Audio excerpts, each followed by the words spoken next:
San Juan cuenta más cosas que estaban allí delante de mis ojos en ese libro, que estaba precisamente abierto por una página muy particular, la página en que los ángeles exterminadores terminan con la tierra.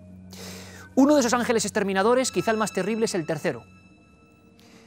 Ese ángel provoca la salida, como si fuera un sol en mitad de la noche, de una estrella de la muerte, una estrella que, según esta profecía de San Juan, caerá de nuevo a la tierra y envenenará las aguas y a las personas. En los viejos grabados y miniados se observa a la gente cayendo por un extraño mal, y en algunos incluso el propio cielo, el aire, es el que arde. Curiosa similitud con lo que pasó en Chernóbil. La gente, en mitad de aquella madrugada terrible, observó una estrella, una esfera achatada que era el núcleo de reacción de la central, elevándose en el aire, estallando como un sol, bajando de nuevo al suelo y a punto de contaminar las aguas. Pero hay más. Y como decía, el secreto se esconde en mi mano. Lo que están viendo es la raíz de una planta amarga. San Juan llamó a esa estrella de la muerte con un nombre muy preciso, quizá para que lo recordásemos. Esa estrella que envenenará el mundo se llama ajenjo. Y el ajenjo, en definitiva, es esto: una planta utilizada en la antigüedad para amargar las aguas. Pero aquí viene lo más terrible, lo que lleva 22 años causando polémica, a favor, en contra. Por ejemplo, profesores como Santiago Vilanova o escritores como Frederick Poole lo han llevado a su primera página en los libros. Y es que Chernóbil, en ucraniano, significa precisamente ajenjo. ¿Será por lo tanto real la profecía del tercer ángel exterminador? ¿Era lo que se vio en Chernóbil en mitad del 26 de abril del 86 la estrella del ajenjo? ¿La estrella del fin del mundo? Todos conocen las palabras de la Biblia de San Juan, autor del libro del Apocalipsis. Y el tercer ángel llegó y cayó del cielo una estrella ardiente como una luz, y esa estrella es ajenjo, y cayó sobre la tercera parte de las aguas y tierras, y fueron estas aguas amargas, y mucha gente murió por ese agua amarga. La traducción pues sí que tiene mucho que ver con lo que había pasado y que fue como que él lo predijo, ¿no? El evento negro para la historia de Ucrania. Ajenjo es el nombre, en español, en griego, absinthos, de una planta que, según los hebreos, tiene una raíz muy mala y unas hojas muy malas, y ellos pensaban que, como era muy amarga, mezclada con agua con gran intensidad, era un veneno. Entonces el ajenjo es el sinónimo en la Biblia de agua envenenada. Yo diría que es más que una casualidad. Curiosamente, esta palabra, que efectivamente es lo que significa Chernóbil, nadie tenía en su imaginación la posibilidad de que existiera esta concordancia. Probablemente sea algo que haya que preguntar a los que están más dedicados al tema de las ciencias ocultas, porque desde luego para un técnico, para un científico, como es mi caso, realmente es impensable que Chernóbil signifique ajenjo.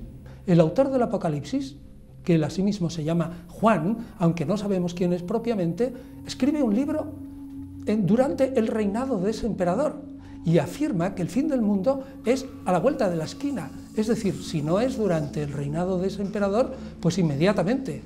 Entonces, yo creo, con otros muchos intérpretes, que la profecía del fin del mundo del Apocalipsis es una profecía equivocada. El autor se equivocó. Hay una iglesia que está justamente en el centro de Chernóbil, es una iglesia ortodoxa, donde el párroco siempre habla de la profecía del ajenjo, ¿no? Y de la hierba de Chernóbil. Ajenjo es un tipo de hierba amarga, y la variedad negra realmente crece en Ucrania. Y hay una versión que asegura que la ciudad de Chernóbil tiene en su nombre raíz el nombre de esa hierba. Chernóbil, Chernobilka hierba. Y en la exposición tenemos un ramo de ajenjo. En la mañana del 27 de abril, después de que la población permaneciese más de 30 horas sometida a una monstruosa cantidad de radiación, 1.200 autobuses y 300 camiones aguardan en la calle central de Pripyat. En ese momento ya hay gente muy enferma, pero el silencio sigue siendo la consigna. El resto del mundo desconocía que más de 150.000 personas del área conocida como zona de exclusión iban a comenzar su penoso éxodo. Y yo sí que me acuerdo muchísimo de que, bueno, pues incluso en mi familia, pues mi tía fue con su niña pequeña, fue a coger un tren. En el tren no cabía ya nadie por la cantidad de gente que intentaba huir con los niños pequeños donde podía. Incluso pues ya ni vendían los billetes, la gente se metía en trenes, así estando de pie 10 horas, viajando de pie, y bueno, así fue el tema. Lo mismo pasaba con aviones, con coches, o sea, la gente ya intentaba huir. A través de megáfonos se avisó vivienda por vivienda. Además, administraban a los niños pastillas redondas y blancas. No se permitían preguntas. La idea era proteger sus glándulas tiroides del peligro del yodo 131, una sustancia liberada en gran cantidad desde hacía 2 noches. Se les prometió que regresarían en 3 días, pero muchos intuyeron la verdad. No iban a volver jamás a sus hogares. Los perros y los gatos quedaron tras las ventanas, despidiéndose de sus dueños. Poco a poco, convertidos ya en objetos altamente radiactivos, fueron eliminados a tiros. Miles de mascotas inertes decoraron aquella ciudad del fin del mundo, consagrando la urbe al definitivo triunfo de la muerte. Y esa escena y esos sonidos no se pueden arrancar de la memoria tan fácilmente. 60.000 personas, sin saber cuál era su rumbo ni qué estaba pasando, se embarcaron en aquel viaje hacia ninguna parte. La idea era realojarlos en zona segura, pero no se sabía exactamente dónde comenzaba esta. En los caminos, junto a pequeñas iglesias clandestinas, se detenían. Comunistas, creyentes y ateos se apiñaban junto a los rudimentarios altares. Hoy, en muchos de esos humildes templos, se encuentran Biblias radiactivas que a veces están abiertas por el Apocalipsis de San Juan, Revelaciones 8, 10, 11. A la vera del camino, el pasto negro, la hierba amarga del ajenjo, lo observa todo en silencio. No muy lejos de allí, en operación considerada de alto secreto, los militares empleaban un líquido denso para lavar las casas de madera. Aquí observamos la operación en un documento de gran valor testimonial. Se sacaba a los más ancianos de los hogares y los metían en autobuses. Ellos no querían irse.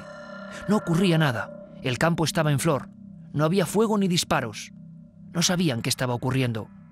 En un instante, las viviendas quedaban completamente deshabitadas, regadas por aquella sustancia a la que llamaron burda o brebaje.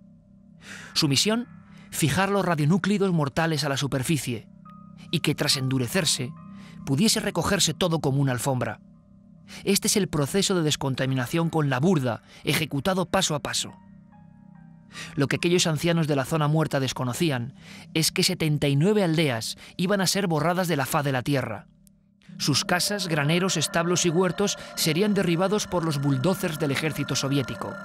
Y en 12 de ellas, sobre toda esta historia, sobre todas las generaciones, 4 metros de tierra removida. Tierra negra de Chernóbil. Aquí hubo un pueblo. En esta llanura desolada vivieron cientos de campesinos a lo largo de más de 1000 años. Es la aldea de Kopachi tal y como la fotografió Igor Kostin. Jamás aparecerá de nuevo en ningún mapa. Hoy, solo la fría imagen de los satélites como Google Earth nos permiten intuir su recuerdo, como si de una arqueología del desastre se tratara. Una cicatriz en la explanada con nombres perdidos: Kopachi, Vilcha, Poleskoye, Kristogalovka. Nombres que un día tuvieron vida. Una vida vencida por los neutrones. En zonas mucho más amplias, hacia el sur, la nube letal ha dejado también sus señales. El valiente fotógrafo encuentra mutaciones animales, como la de este potro de 8 patas en Jitomir, una de las áreas más afectadas que jamás llegó a evacuarse. Envió las copias directamente a Mikhail Gorbachev, pero aún sigue esperando una respuesta. muchas mutaciones en las plantas, creaciones de las propias plantas de estructuras muy anormales, crecimientos totalmente anómalos. En las poblaciones animales que se han estudiado, pues también muchas mutaciones, crecimientos extraños, más miembros de lo normal o carencia de miembros, cambios en la forma, cambios en el color, lo que demuestra claramente que la enorme cantidad de radiactividad que se liberó pues ha generado daños muy graves en las estructuras genéticas de muchos seres vivos. Los 1.200 viejos autobuses que seguían recogiendo a la gente asustada dejaban atrás algunas anomalías que con el paso del tiempo se convirtieron en leyenda. No lejos de la central, un bosque se volvió naranja. Los científicos nunca lo pudieron explicar. Hoy, este suelo sigue emitiendo una radiación próxima a los 3 Roentgen por hora, unas 300.000 veces más de lo recomendable. Muchos creían que era solo una leyenda, una de tantas exageraciones en torno a la gran catástrofe. Pero aquí está. Este es el bosque naranja filmado por los militares soviéticos, altivo y desafiando cualquier conocimiento humano. Un poco más allá se alzaba este viejo árbol. En él fueron ahorcados muchos ucranianos en la resistencia contra los nazis. Durante 40 años fue un símbolo de la lucha por la libertad durante la Segunda Guerra Mundial. Pero no resistió el poder invisible de la radiación y se cayó él solo. Alguna vez en estas aldeas bullían las calles, los mercados y las escuelas, pero ya no hay nadie. Es como si los jinetes del apocalipsis las hubieran visitado una a una en mitad de la noche. En algunas de estas casas, los dueños, un minuto antes del éxodo, dejaron carteles que lo dicen todo. Querido hombre de paso, no busques objetos de valor. No los hay ni los hemos tenido. Haz uso de todo, pero no lo destroces. Regresaremos. Perdónanos, querida casa nuestra. En aquellas primeras madrugadas, bandas de ladrones se colaban dentro de estas tumbas de madera. Desconocían que la radiación concentrada entre estas 4 paredes podía matar con solo permanecer allí 5 minutos. Muchos delincuentes sí lo sabían y, sin embargo, robaron todas las pertenencias que allí quedaron. Las cacerolas, los platos, los iconos o las muñecas, todas llegaron al mercado negro y comenzaron su imprevisible viaje, de mano en mano, a pesar de que estaban marcadas por una maldición de 24.000 años. Mientras todo esto estaba ocurriendo, el pueblo soviético seguía sin saber absolutamente nada. Hasta el día 28 de abril, a las 9:02 de la noche, en la popular sección del Tiempo, se lee el siguiente comunicado. Ha ocurrido un accidente en la planta de energía de Chernóbil y uno de los reactores resultó dañado. Están tomándose medidas para eliminar las consecuencias del accidente.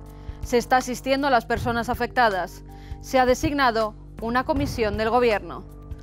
Al mismo tiempo, de espaldas al mundo, seguían ocurriendo historias tan dramáticas como la que pasamos a ver. Los rumores ya son imparables y recorren toda Ucrania. El primer secretario del partido ucraniano, Vladimir Chervisky, intenta prohibir el gran desfile del 1 de mayo, la fiesta más importante en la Unión Soviética.